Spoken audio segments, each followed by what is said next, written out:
Welcome everyone to the Shaded Pixels podcast, episode 26, I believe. Yes. Yeah, I got it. All right. I'm one of your hosts, Esteban Sky Cuevas, and with me I have BJ Brown. What's up? Looking cool as always. And also, I have the Heartbreak Kid himself, Shawn Richards. Hello. All right, well, this is the last episode of this podcast for the year. Oh my God. I almost had you there. We're not going to be giving up. We're going to come back in 2019. But for this year, we're going to be taking a 2-week break for the holidays because next Tuesday is Christmas and the Tuesday after that is New Year's Day. So we're going to be spending time with family and maybe getting wasted the one after that or recovering from a hangover or just taking the first day of the year off because I think that's what we should do. So make sure you follow your strict holiday traditions of eating hot jaw, black eyed peas, and collard greens for good fortune. Yeah. So this is the Shaded Pixels podcast. We break down video games to the shadings and pixels topic by topic. And today's topic is our favorite holiday memories. So let's set a baseline here first. Does everyone here celebrate Christmas, or do we do something else? Christmas. I do Christmas. Okay, so we're all Christmas here. What I would like to do is if anyone wants to, they could always put their holiday memories in the comment section if they're listening to this on audio podcast or they're watching the video stuff, and especially if you celebrate something else other than Christmas, Hanukkah, winter solstice, Kwanzaa, whatever you may be doing. Let us know. But other than that, I think we should get started with our own memories. And let's see. I'll go last. Okay, then BJ. So, as you all know, I'm old as hell. Oh, so I can remember back when my first console was an Atari. Nice. So, for the record, I've had an Atari as well, so you're not that old. Even before then, I remember a Christmas when we received a Texas Instruments personal home computer. And technically speaking, that was my very first Christmas gaming kind of console. And of course, that was so old that the cartridges were even larger than the Atari cartridges were. They were freaking massive. Yeah. And we only had a couple of those. Okay, now my knowledge of video games in regards to computers is very hit and miss because my family couldn't afford even the computers that were around during my time. So, correct me if I'm wrong, but Texas Instruments having their own computer, was that the Tandy? No, Tandy was Radio Shack. Yes. Okay. Tandy was Radio Shack. Okay. Then what was the model for Texas Instruments called? Oh God, I really don't remember. Because like Commodore had Commodore 64 and they had an Amiga. Yes. I had a Commodore 64, I had a Commodore 128 with a whole bunch of pirated games. Yeah. Shh, don't tell anybody. But what's odd is even with that computer, I mean, my dad basically kind of sneaked it in and kind of slyly intended on us to learn how to program. Oh, okay. We never did. So that Texas Instruments didn't last very long because, of course, we ended up with the Commodore and the pirated games and all that other kind of stuff. Mm-hmm. By the way, Texas Instrument computer was the TI-99/4A. Does that sound right? Okay. It's understandable why I didn't remember the number. Okay, yeah. So it's just one of those computers. It was a bunch of numbers. Yeah. Bunch of random numbers with a letter somewhere thrown in there. I believe IBM did the same thing. Mm-hmm. Yeah, I think so. I never had one though. Yeah. But probably my most memorable holiday with gaming holiday, because my parents weren't too big on giving me video games during Christmas season. Mm-hmm. One holiday, I basically told both of my parents, they were divorced at the time. Mm-hmm. I told them both I only wanted one present because it was expensive. I can't remember how expensive it was at that time, but I told them all I wanted was a Sega Genesis. And this was back in those days when, you know, gaming console war was hot and heavy, right? So the Super Nintendo and the Genesis? Yep. When those two going at it, it was heavy. And oddly enough, I made my decision to want a Genesis over a Super Nintendo, which was a bad choice, honestly, looking back at it. I made that decision strictly off of Mortal Kombat. And the only reason, and that was basically the only reason why I wanted a Sega Genesis, was because the Mortal Kombat on Sega was going to have blood and the Super Nintendo one wasn't. So that Christmas, my dad didn't even bother to wrap the present. He just walked in the door, had the Sega Genesis in his hand, plopped it underneath the Christmas tree as the only thing that I got. And of course, I bugged out. Lo and behold, I quickly found out that I am not a fan of platformers and not a fan of Sonic. So that turned out to be an instant buzzkill after a while. And I ended up regretting that decision. Okay. And ended up trading it in order to get a Super Nintendo. That is very surprising to me. That is very surprising to me because I also know BJ Brown is a big fan of sports games. And the Sega Genesis was the go-to place for sports games because even though the Super Nintendo had them, they played like crap over there because it didn't have the processing power of the Sega Genesis to make it run smoother. Yes, but here's the catch. I already had my Commodore. It was, at that time I still had my Commodore. I can't remember if I had my Commodore or if I had a different PC at that time. I can imagine at that time 64 was pretty old by the mid 90s. Well, not 64. It might have been mid 90s. I want to say I had a different PC at that time. Okay. I didn't have, because I did have a 128, but I can't remember if I still had it at that time. I might have. Either way, whether it was my Commodore 128 or a PC, I did all of my sports gaming and sports sims on my PC. Okay. I didn't necessarily need a console in order to play my sports games because the sports games on the PCs were better at that time. Yeah. Little known fact: the very first John Madden Football was a PC game first. Yeah. That is true. Yes. So that was a very memorable holiday gaming memory for me that ended up being kind of a buzzkill. Yeah. Okay, well, I have to say, okay, I'm going to bring this up because I've always found this a bit weird. But then again, you're a little older than me. Only a little. Like, you're a console generation older than me. And I mean like old school console generation, so like 5 years. To me, if someone is my age and they're like, "Oh, I don't like platformers." I'm like, "What the hell were you playing then?"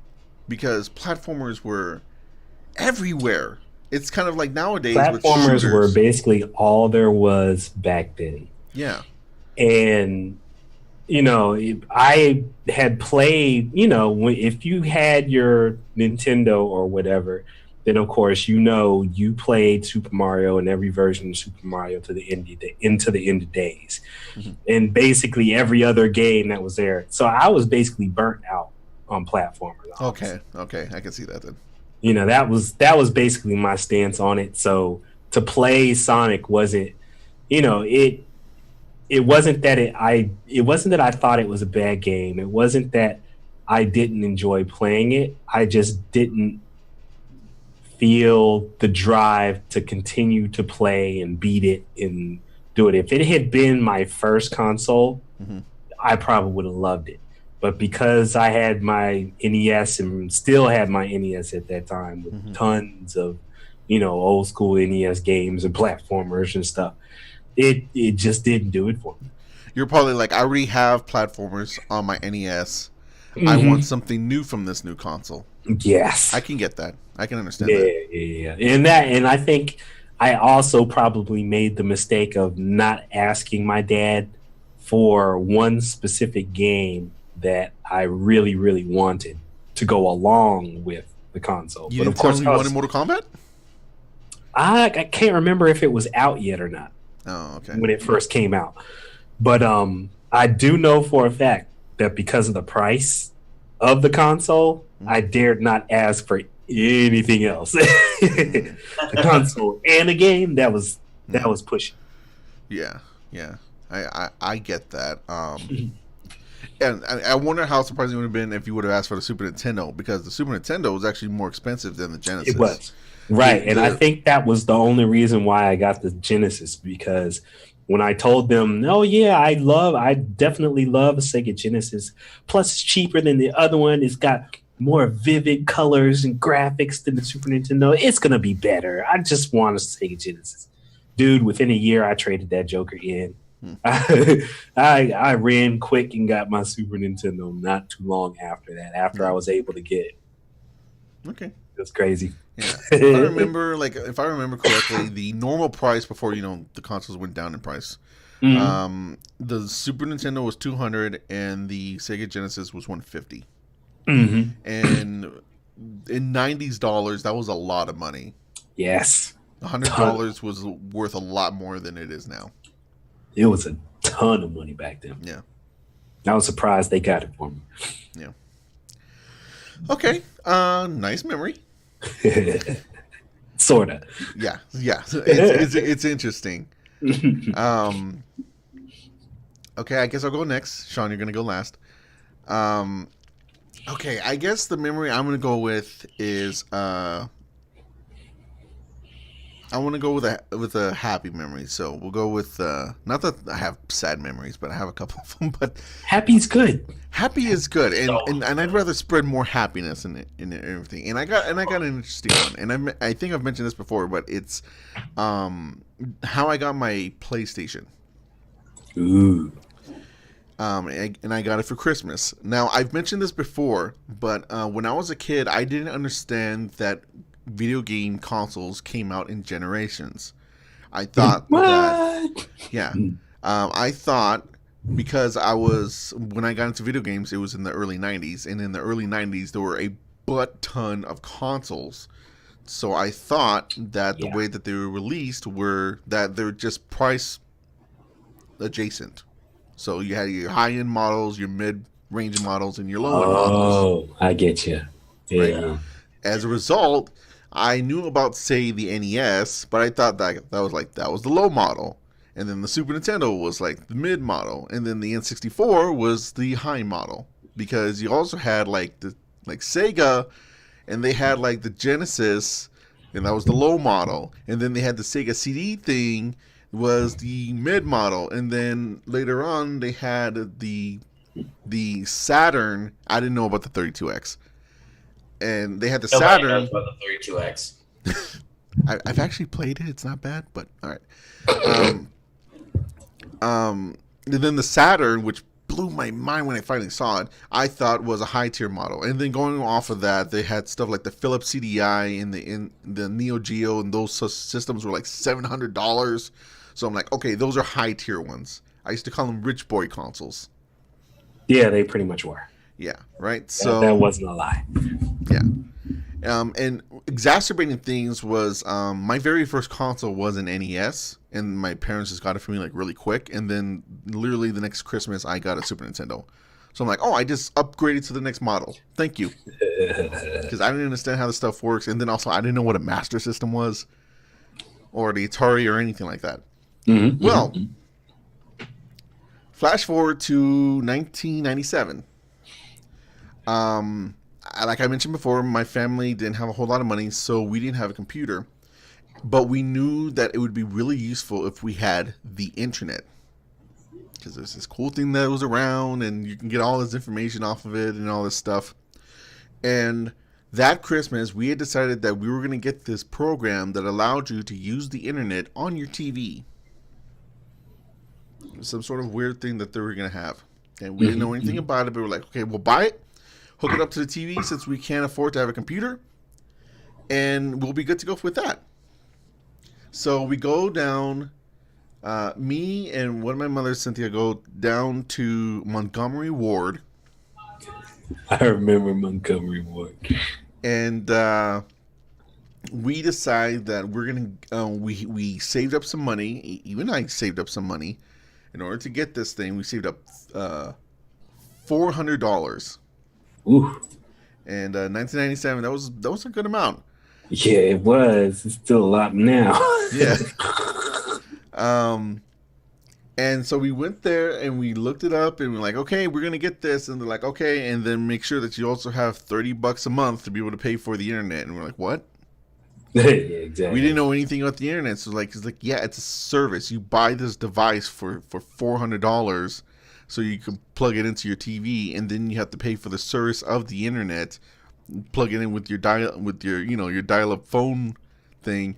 And that's going to cost you about $30 a month. And then you said, what again? And I'm like, oh, we thought you just buy it and then you have it. And we're like, oh, so you thought you could buy the internet. Oh. Yeah, we didn't know what we were doing. Trust me, a lot of people were like that. Yeah. We didn't know what we were doing. So we're like, oh, shit. We're like, okay, well, we're not going to do that because we can't afford to have another bill, every month. Say word. And we were like, what the hell are we going to do with this $400? And instead of us going back home and talking about it with my other mother, we just went, well, screw it. What do you want? My other mother, Cynthia, just went, well, screw it. Look around. What do you want? And I went, that. Oh, my God. We had $300. Now, I knew like the Sega Genesis to be like what I talked about before, $150, $200, Sega Genesis, Super Nintendo, all that kind of stuff, right? Mm-hmm. I was like, I have $300. Maybe I can afford a Rich Boy system. Maybe we can get a Philips CDI or something like that. Oh. I was about to say you got a Philips CDI. Please. But remember, I didn't understand consoles, right? But I'm like, but the thing that I saw was that either if I was going to get a Rich Boy console, it would be one of two things. It would be it would be like a Neo Geo with this huge ass cartridge. It would be arcade perfect. Mm-hmm. Or it would run games off of CDs. Because that was something that all the more expensive things seemed to be doing. They would run games off of CDs instead of cartridges. Uh-huh. So we went looking at the video game section, and there's this thing called the PlayStation. And I'm like, what the hell is this? I didn't know Sony made them. What is this? And my mother went like, oh, well, Sony's a good brand. I know them from like Walkmans and stuff. Yeah. And I'm like, who's this brown this brown and orange looking creature? What's a Bandicoot?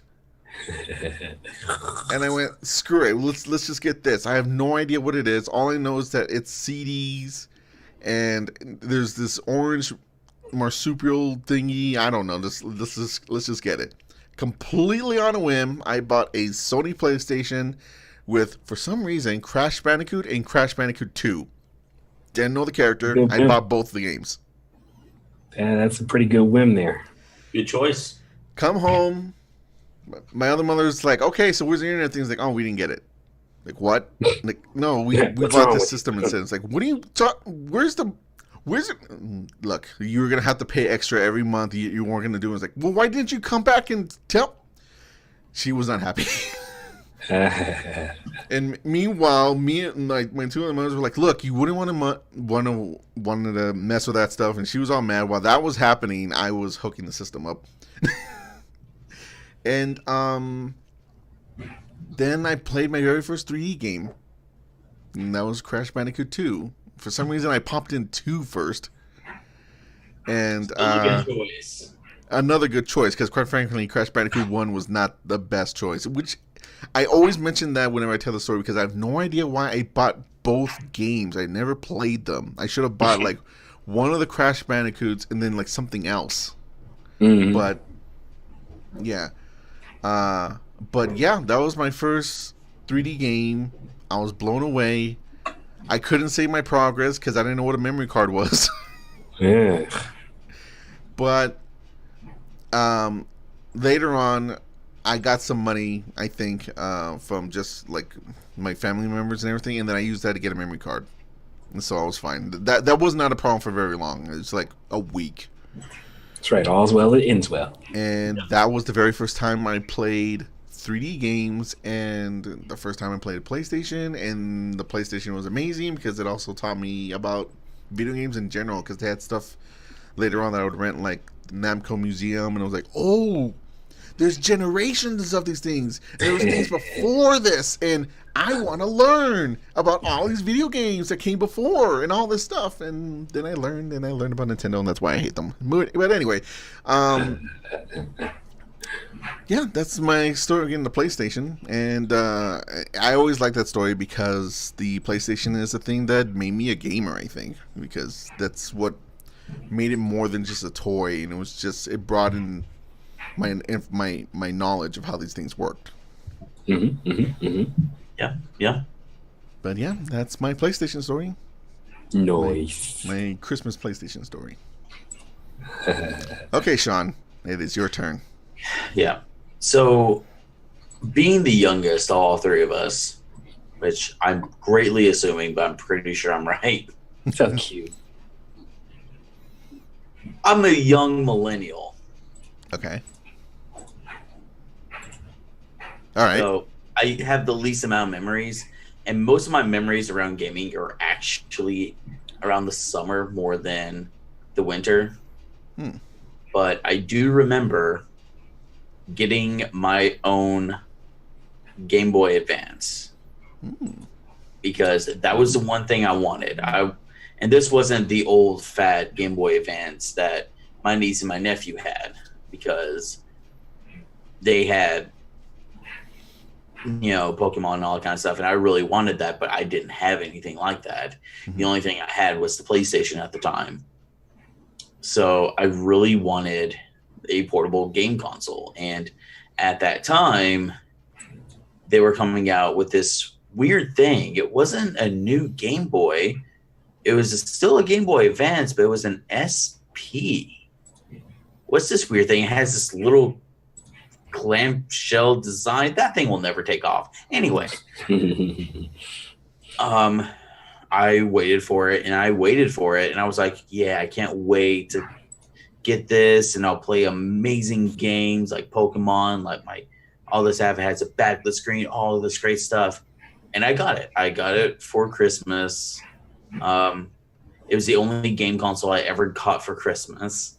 And it came with I don't know why they picked this up. I've never seen the movie. I never want to see the movie, frankly.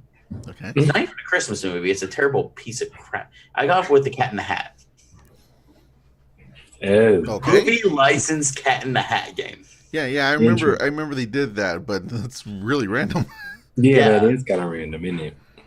So, granted, I managed to get Fire Red and later on Pokemon Sapphire. But yeah, whenever I got it, I played the living hell out of that game. I just sat there, popped it in, and I played it until the battery died. Because I didn't charge it beforehand. It was probably like 2 hours. But I got it, and that was the first thing I did. And whenever it died, I would pore over the instruction manual because that was the thing for me. I really like to sit down and read through the instruction manual of games. It's an odd piece of nostalgia that I have. Oh, no, I used to do that too. Yeah, same here. And it's just something that I miss, honestly, but that's still one of my favorite childhood memories in terms of like getting a game for Christmas, just having that right there. And yeah, it's odd, and that's why it sticks out. It doesn't stick out because of the console itself. It sticks out for the fact that I got the Cat in the Hat for some reason. Above everything else. That's a buzzkill. Yeah. I actually got the one of the special edition ones, It wasn't a solid color. It was actually silver and black, but it did not have the stupid tribal tattoo design on the. Oh yeah, I remember that. Yeah, that you'll see on every 90s skit will remember this type of list. But yeah, so yeah, that's my memory. You know, now that you mention it, you know, I mentioned my PlayStation, you know, story, and that's how I got my console. But you mentioned how you didn't really get a lot of consoles during Christmas. That's actually true for me too. That's like console 1 of like 4 in my entire lifetime I got for Christmas. Usually for Christmas I get games, and then consoles it's something you get later on in the middle of the year somehow because you finally saved up enough money. Yeah. So you didn't wait for the holiday. You just like, I finally have the freaking money. Let's go get it. Yeah, pretty much. That's And then you crammed in as much time playing that game as possible before you had to go back to school. Yeah. Yeah. Especially for me because, like I mentioned, we didn't have a whole lot of money. So what would end up actually happening is I would save up some money, and then after we had enough money, I would trade in the system that I currently had at a pawn shop to get the extra money, and then I would get that money plus some of the money that my parents had saved for me, and then I'd go and get another system. Yep. So we didn't wait for a time. It was whenever it happened to be enough. I would say, hey, I want to have this, so I'm going to start saving, and would you please help me? And they would go, okay, well, whatever we happen to have, we'll see what we can do. And then it would happen eventually. Yep. Yeah. So no, that I know that feeling. Usually the holidays, it's not like I got consoles all the time. Yeah, I didn't either. I think the only other time that I can remember that I came close to getting a console, or I may have actually gotten one, was probably that very first Game Boy. I think I got that on a Christmas also. Yeah. Like I was even thinking about how you're mentioning, like, oh, your nieces or nephews or whatever had a Game Boy Advance and you wanted one. My cousins had a Game Gear and I wanted one, and I eventually ended up getting one to be like them. But it was like, I don't even remember when it was. It was not Christmas though. Yeah. I still remember Christmas as the time I got my first and only Sonic game. And that was Sonic Heroes, which I got that for the PlayStation 2. Oh, which God. If you would get it for any console, you would get it for the PlayStation 2, right? No, you would not. Oh boy, I'm sorry. I think that's why I'm kind of tuned out to Sonic. Yeah. I mean, that game has problems to begin with.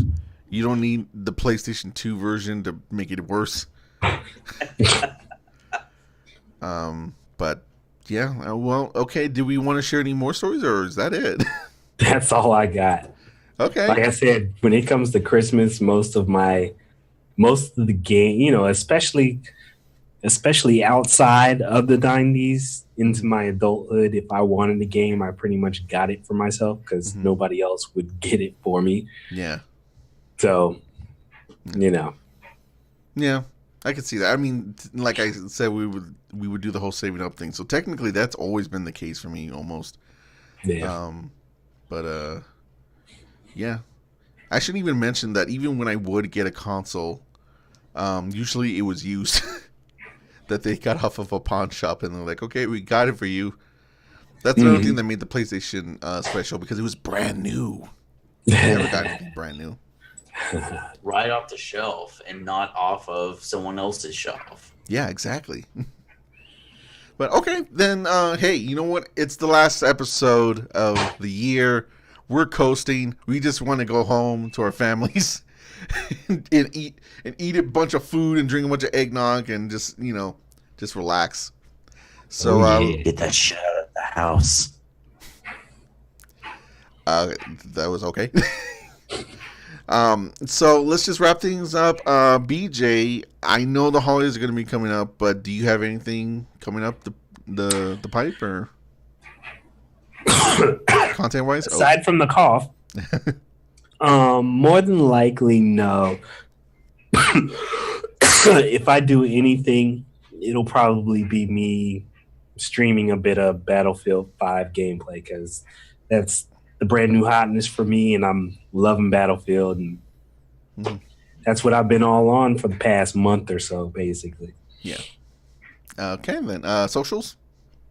You will find me at Bunny3000 everywhere. So on anything except for the gram and, all them other little social media places, basically just Facebook and Twitter and Twitch and Mixer, and YouTube.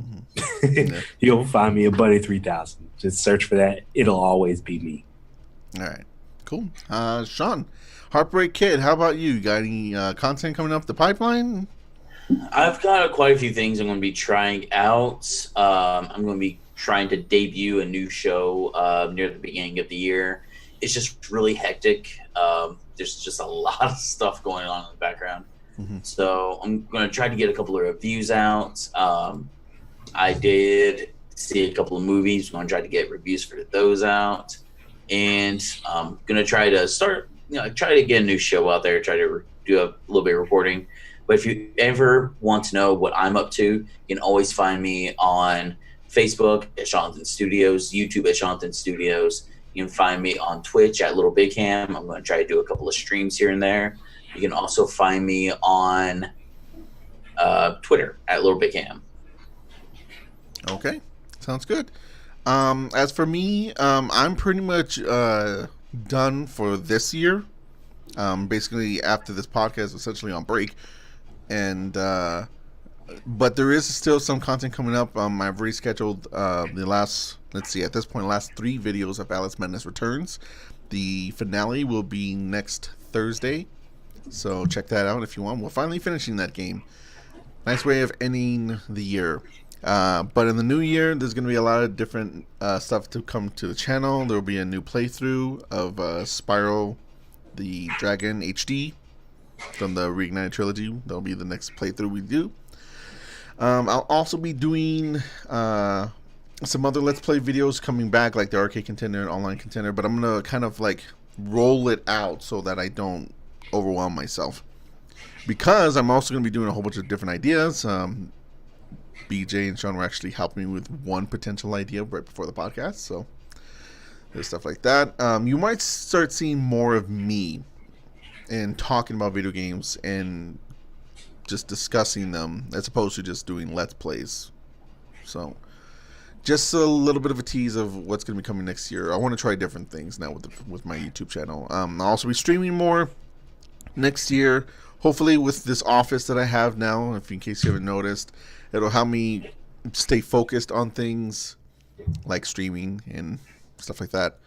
And other than that, check out my WordPress blog for other things that I write about. I'll hopefully be writing more things with that as well in the new year. And you can always follow me at HeyColorwin on Twitter and Instagram. That's pretty much all I'm using right now. I kind of feel like I have to go back to all my other accounts, but I don't want to. But it's just, I noticed that some of my content gets viewed from those things now. So I'm like, crap. Maybe I should go back to those so I can share my stuff, but I don't know. I don't want to. I like only having 2 things. There's too many social networks. Get rid of some of them. Told you. Yeah. But other than that, thank you very much for watching. You can always follow the podcast on social media. We are at Shaded Pixels on Twitter, Shaded Pixels Podcast on Facebook and Instagram. And the podcast goes up on Wednesday nights and Thursday mornings. The audio one is at Wednesday night. The video one is Thursday morning. 7 p.m. Pacific, 10 p.m. Eastern on Wednesday night. 7 a.m. Pacific, 10 a.m. Eastern time on the video one on Thursdays. And you can check those out on YouTube at bit.ly/shadedpixels or the audio version on Spotify, iTunes, Google Play Music, as well as podcast.com, which is where it's actually hosted. Other than that, I think that's everything. Is there anything else anybody wants to say before we close out 2018? Guys, something. It's been a journey. I'm glad you came along with us. Yes. And I look forward to 2019. Yeah, man. It's a good way. We will be back on January 8th. Yes. 8th of January. 8th of January. We'll probably be doing some sort of best of or something. I'm not going to promise that, but I think that's what we're going to be doing. Because it's the beginning of the year and 2018 will be over, which means we got to rate the shit out of it. Take that, 2018. You will be judged. But in the meantime, that has been Shawn Richards. That has been BJ Brown. I have been Esteban Cuevas. Thank you very much for watching, everyone. Peace and love, gamers, players. We're out.